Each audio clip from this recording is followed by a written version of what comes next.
Kami dari kelompok 4 akan menampilkan video edukasi mengenai pengangguran dan sistem upah. Pertama-tama kami akan memperkenalkan diri kami sendiri. Saya Agung Istri Diladarti, nomor absen 3. Perkenalkan, nama saya Ido Gede Agung Susaputra, nomor absen 9. Perkenalkan, nama saya Ido Bagas Made Tresna Jati Semantri, saya nomor absen 18. Perkenalkan, nama saya Putri Rahmawati, nomor absen 31. Pengangguran dan sistem upah. Jadi yang pertama tentang definisi pengangguran, yaitu orang yang tidak bekerja sama sekali, sedang mencari pekerjaan, kerja kurang dari 2 hari per minggu, atau seseorang yang berusaha mencari pekerjaan yang layak.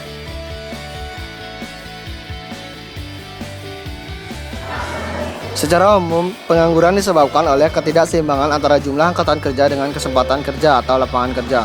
Tidak hanya itu, pengangguran juga disebabkan oleh faktor yang lain. Yang pertama, pertumbuhan penduduk yang tinggi. Yang kedua, ketidakberhasilan sektor industri.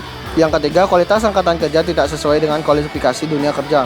Keempat, ketidakstabilan perekonomian, politik, dan keamanan. Yang kelima, ketidakmauan berwirausaha. Yang terakhir, diskriminasi ras, gender, dan kondisi fisik. Next, tentang jenis-jenis pengangguran yang dibedakan menjadi 2, yaitu berdasarkan waktu dan berdasarkan penyebab. Pengangguran berdasarkan waktu dibedakan menjadi 3 lagi. Yang pertama yaitu pengangguran terbuka, ialah pekerja yang tidak memiliki pekerjaan akibat kurangnya lowongan pekerjaan. Pengangguran terselubung disebabkan oleh tenaga kerja yang bekerja tidak optimum. Pengangguran yang setengah menganggur, orang yang bekerja kurang dari 14 jam per minggu. Selanjutnya, pengangguran berdasarkan penyebab. Yang pertama adalah pengangguran friksional yang disebabkan oleh karyawan yang sudah bekerja mencari pekerjaan baru. Pengangguran struktural yang disebabkan oleh perubahan struktur dan corak kegiatan ekonomi. Pengangguran siklis yaitu disebabkan oleh PHK yang ditujukan untuk memangkas pengeluaran perusahaan. Pengangguran musiman yang disebabkan oleh perubahan musim seperti petani. Pengangguran teknologi yang disebabkan oleh perubahan tenaga manusia menjadi tenaga mesin. Pengangguran voluntari yang disebabkan oleh orang yang sukarela tidak bekerja karena ada warisan. Pengangguran deflator yang terakhir yang disebabkan oleh menurunnya kegiatan perekonomian suatu negara. Dampak pengangguran dibedakan menjadi 2. Yang pertama, bagian perekonomian negara. Yang kedua, bagi masyarakat. Di perekonomian negara itu pertama, penurunan pendapatan per kapita. Yang kedua, penurunan pendapatan pemerintah yang berasal dari sektor pajak. Yang ketiga, meningkatnya biaya sosial yang harus dikeluarkan. Yang keempat, dapat menambah hutang negara. Bagi masyarakat, yang pertama, pengangguran merupakan beban psikologis. Yang kedua, pengangguran dapat menghilangkan keterampilan karena tidak digunakan apabila tidak bekerja. Yang ketiga, pengangguran akan menimbulkan ketidakstabilan keamanan sosial dan politik.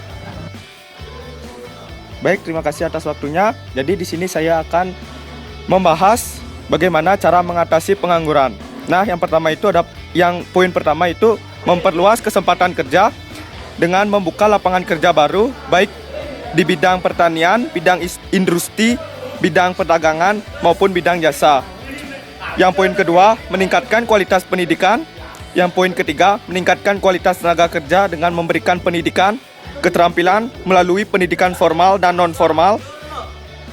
Poin kelima, memberikan kesempatan kerja ke luar negeri melalui pelayaran tenaga kerja Indonesia atau yang bisa disebut dengan TKI. Poin keenam, mendorong tumbuh berkembangnya usaha-usaha atau industri rumah tangga. Yang poin terakhir, memberikan peranan KB untuk menekan laju pertumbuhan penduduk. Sekian, terima kasih. So guys, next tentang sistem upah.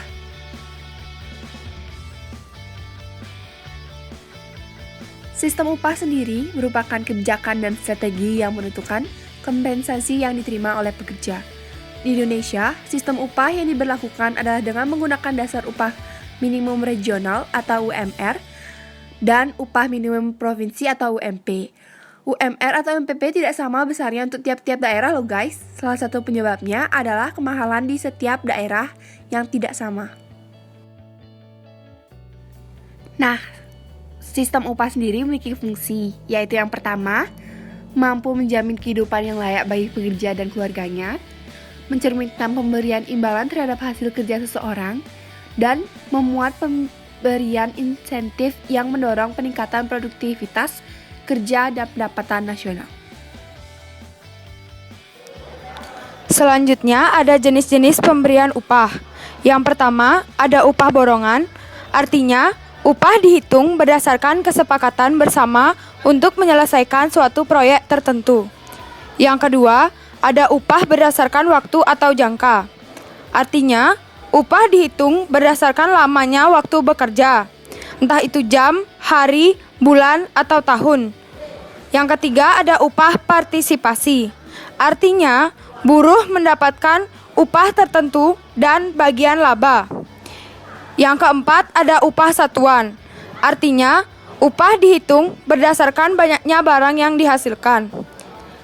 Lalu yang kelima ada upah skala berubah, artinya upah buruh tergantung hasil penjualan perusahaan, dengan terlebih dahulu ditentukan upah minimalnya. Lalu selanjutnya ada upah borongan, artinya upah ditentukan oleh indeks hidup buruh dan keluarganya. Lalu yang terakhir ada upah co-partnership, artinya buruh mendapatkan upah tertentu dan bagian laba berupa saham.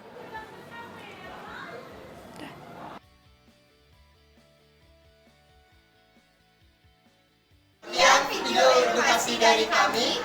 Semoga bermanfaat. Kami tutup dengan pramesati. Om Santi Santi Santi.